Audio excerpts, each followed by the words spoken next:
ማስተር አብነት ከበደ ታሪክ ሰርቷል። እንኳን ደስ አላችሁ፣ እንኳን ደስ አለን። ሰላም ጤና ይስጥልን ውድ የቻናሌ ተከታታዮች፣ ይህ ሚኪያስ ኢንፎ ነው። ለዚህ ቁም ነገር አዘል ቻናል አዲስ ከሆናችሁ ሰብስክራይብ በማድረግ ቤተሰብ ይሁኑ። በዚሁ ቻናል በዋናነት የምተላለፉት ወቅታዊና ታማኒ እንዲሁም ሚዛናዊ መረጃዎች ስለሆኑ ሰብስክራይብ ስታደርጉ ደወል ምልክቷን ወይም ኖቲፊኬሽን ቤሏን ክፍት ያደርጉ። ያን ሲያደርጉ ወደ አሁኑ የሚለቀቁት መረጃዎች ለእናንተ ይደርሳሉ። ይህንን ቪዲዮ ሲጨርሱ ላይክ፣ ሼር እና ኮመንት በማድረግ ላልሰሙት እንዲዳረስ ያደርጉ። እስከ መጨረሻው እንድታደምጡኝ በትህትና ጠይቃለሁ።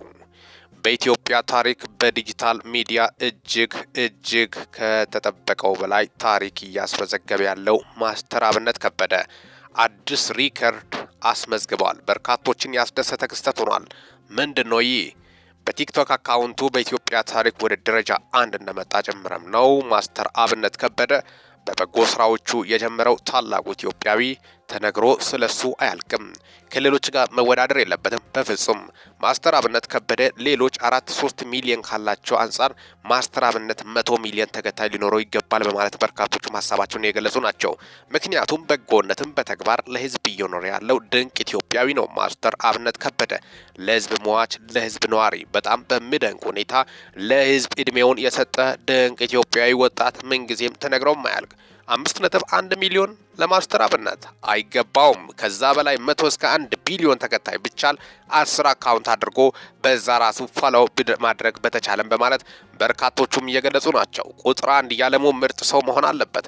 በዓለም ታሪክም ታይቶ የማይታወቅ ሁኔታ በጎ ሰዎች በዓለም ላይ ተከስተው ይሆናል። ማን እንደ ማስተር አብነት ከበደ እድሜውን፣ ህይወቱን፣ ልጅነቱን ለህዝብ የሰጠ ድንቅ ኢትዮጵያዊ። በጣም የሚያሳዝነው ሰሞኑን እንደምታወቀው ታላቁና ተወዳጁ ኢትዮጵያዊ የኢትዮጵያዊ አርካዲሆች አባት ለበርካቶች ደራሽ የሆነው ማስተር አብነት ከበደ መታመሙ ለኢትዮጵያውያን ከፍተኛ ሐዘንን ፈጥሯል። ፈጣሪ ጽናቱን፣ ብርታቱን፣ ሁለመናውን መልሶ ጤንነቱን መልሶ ዳግም ወደ ኢትዮጵያ ህዝብ እንመለስ በርካቶች ጸሎት እንዲያደርጉ እንደሚገኙም ጸሎት እንዲያደርጉም ጥሪ ቀርቧል። ሌት ከቀን አጀንዳ አድርገን መጸለይ አለብን። ማስተር አብነት ከበደ የቤተሰብ አካል ነው፣ ያውም ወንድማችን። ከቤተሰብ ባይወለድም ወንድማችን ነው። ሰው ስታመም እያየ ማለፍ የማይወደው፣ ሰው ሲቸገር፣ ሰው ሲራብ ዝም ብሎ ማለፍ እየኖረው እግዚአብሔር ይስጥልን ማለት የማይወድ የማያስመስል ከራሱ አንዱን ዳቦ ለሁለት ተካፍሎ የሚበላ ድንቅ ኢትዮጵያዊ ነው። ለዚህ በጣም ደግነት ተፈጥሮ የሆነው ለደግነት የኖረ ድንቅ ኢትዮጵያዊ ከሶሻል ሚዲያ ሽፋን ባለፈ በተግባር የኖረ ከስር መሰረቱም በደግነት የጀመረ ማስተር አብነት ከበደ ከወደ ደቡብ ካምባታ አፈለቀችው እንደ ጉድ። በጣም በሚገርም ሁኔታ ከካምባታ ማህበረሰብ የተገኘው ድንቅ ኢትዮጵያዊ ካምባታ ያፈራው ማስተር አብነት ከበደ እጅግ ለበርካቶች አነጋጋሪ ሆኗል። ካምባታ ትልቅ አሻራ አሳርፋለች። ታላቅ ልጅ ለኢትዮጵያ ሰጥታለች። እጅግ በጣም በሚደንቅ ሁኔታ ከወደ ደቡብ ተወላጅ ሆነው ከያንዳንዱ ስፍራ በርካታ ሰዎች ኢትዮጵያ ላይ ይነሳሉ።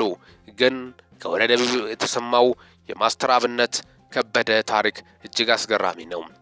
ስር መሰረቱን ሰውን መርዳት የሚያስደስተው ዘር፣ ብሔር፣ ሃይማኖት፣ ቀለም የማይል በኢትዮጵያዊነቱ የሚያምን አልፎም ደግሞ ኢትዮጵያዊነት ብቻ ሳይሆን በሰብአዊነት የሚያምን ድንቅ ኢትዮጵያዊ ነው።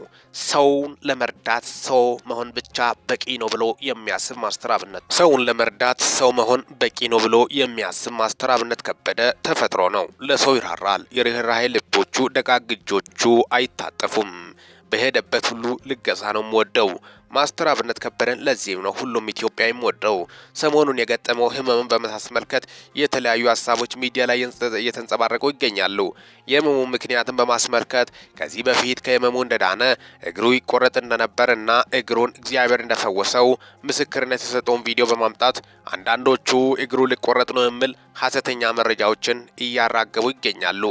ማስተር አብነት ከበደ እስካሁን ድረስ የበሽታውን አይነት አልተናገረም። ሌሎች ደግሞ ካንሰር ነው እያሉም እያሰራጩ ያሉት የጠላት ወሬ እንደሆነ በርካቶቹ ይገልጻሉ። እሱ ግን እየሄደ ያለው ለሕክምና ነው። ገንዘብ አያስፈልገኝም ብሏል። ወንድምየውም ወጥቶ የገንዘብ ምንም እርዳታ አያስፈልገውም፣ ስለዚህ እሱ በጸሎት አስቡት ነው ያለው። እባካችሁን ለምን ችላ እንላለን? ከንፈር ብቻ እየመጠጥን ላይክ እያደረግን ለምን እናልፋለን? እስኪ በጸሎት እናስበው። በጓዳ እንግባ። ስለ ማስተር አብነት በጾም ጸሎት እናስበው። እኛ ተጎጂ ሆነን የግድ መረዳት አለብን። ማስተር አብነት ለተጎጂዎች ደርሷል። ልክ ለኛ እንደደረሰ ማለት እንደዛ አድርገን መሳል አለብን። ማድረግ አለብን። በጸሎት ማሰብ አለብን። ሌት ከቀን ጾመን ብንጸልይስ፣ 1-2 ቀን 3 ቀን ለማስተር አብነት ብንጸልይስ ምን ችግር አለው? በማለት በርካቶቹም ጥሪ ያቀረቡ ይገኛሉ።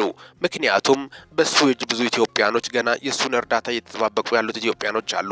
ይህ ታላቅ ሰው፣ ደግ ሰው በማህበራዊ ሚዲያ ሶሻል ፕላትፎርም ታሪክ እጅግ ሪከርድ እየሰባበረ ያለው ድንቅ ኢትዮጵያዊ ነው። ለሱ ያንሰዋል። 5 ሚሊዮን አይደለም እንዳልኳችሁ 50 ሚሊዮን 130 ሚሊዮን አካባቢ የመጠጋ ኢትዮጵያዊ አለ። ቢያንስ በአጭር ጊዜ ውስጥ ወደ 30 እና 40 ሚሊዮን ተከታይ ማስገባት አለብን። በተለይ ለማስተር አብነት ከበደ ርብርብ ማድረግ አለብን። ቅድሚያ በጸሎት እናስብ። ከዛም ደግሞ ሶሻል ሚዲያ ፕላትፎርሙን በደንብ በማበረታታት ከፍተኛ ተከታይ ሪከርድ እንዲያስመዘግብ የዓለማችን ተጽዕኖ ፈጣሪ ሰው እንዲሆን እናድርግ። ለህዝብ እየኖረ ያለው ድንቅ ኢትዮጵያዊ ነው። በጣም በሚያሳዝን ሁኔታ አሁን ያለበት ሁኔታ ጸሎት ያስፈልጓል። ከጎኑ በጸሎት ማሰብ አለብን። እባካችሁ በተለይ የተወደዳችሁ ቅዱሳን ወንድሞቻችን ማስተር አብነት ከበደ የእግዚአብሔር ጸሎት እንደምሰራ ያምናል። ስለዚህ ሁላችንም በእግዚአብሔር ጸሎት ወደ እግዚአብሔር በመጸለይ የማይቻለው ይቻላል። የማይናደው ተራራ ስናድ አይተናል። የማይሆነው ሲሆን አይተናል። ብዙ ሸለቆ ውሃ ሲሞላ አይተናል። ተራሮች ስናዱ አይተናል። ስለዚህ ስለ ማስተር አብነት ከበደ እግዚአብሔር ምንም የማይፈውስበት ምንም ምክንያት የለውም። ስለዚህ ጸልየን በቅድስናም ይሁን በእምነት ወደሱ እንቅረብ። ቢያንስ በ100 ሚሊዮን ውስጥ 2-3 እምነት ያለው ሰው አይታጣም። የሱ ጸሎት በደንብ ይሰማ ይሆናል።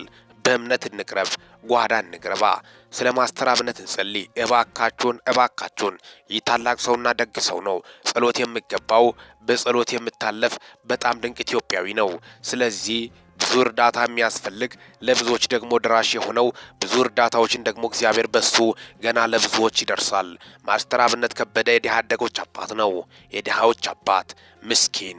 በአሁኑ ሰዓት ያለበት ሁኔታ እጅግ አሳዛኝ ነው። በርካቶችን እምባ ያራጨና ያስደነገጠ ክስተት ስለሆነ ሁሉም ኢትዮጵያዊ ከጎኑ ሊቆም ይገባል።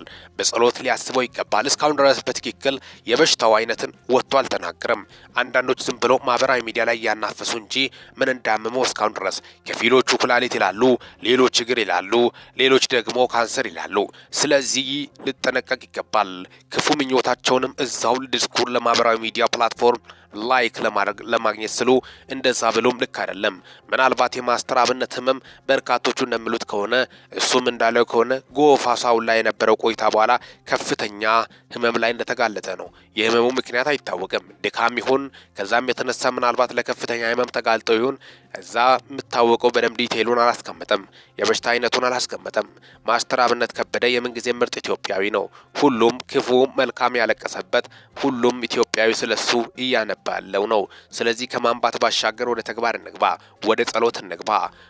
ማስተር አብነት የእናንተ ጸሎት ብቻ ነው የሚያስፈልገኝ ብሏል። ደጉና ታላቁ ኢትዮጵያዊ ማስተር አብነት ከበደ የታላቁ ሰርከስ ባለሙያ፣ በሞተር ላይ ሰርከስ የሚሰራ ድንቅ ኢትዮጵያዊ፣ በበጎነት ስራዎቹ የሚታወቅ የስራና የታታሪነት ተምሳሌት የሆነ ድንቅ ኢትዮጵያዊ ነው። እግዚአብሔር ይማረው፣ ፍጹም ጤንነቱን ይመልስለት። በአሁኑ ሰዓት በሶሻል ሚዲያ ሪከርዶችን እየሰባበረ ነው። አሁንም እንቀጥል። ተሳትፎ በጸሎትና በሶሻል ሚዲያ ፎሎው በማድረግ ይህንን ቻናል የዕለቱን ፎን ሰብስክራይብ በማድረግ ወቅታዊና ታማኝ መረጃ አግኙ። ሰላም ቆዩልኝ።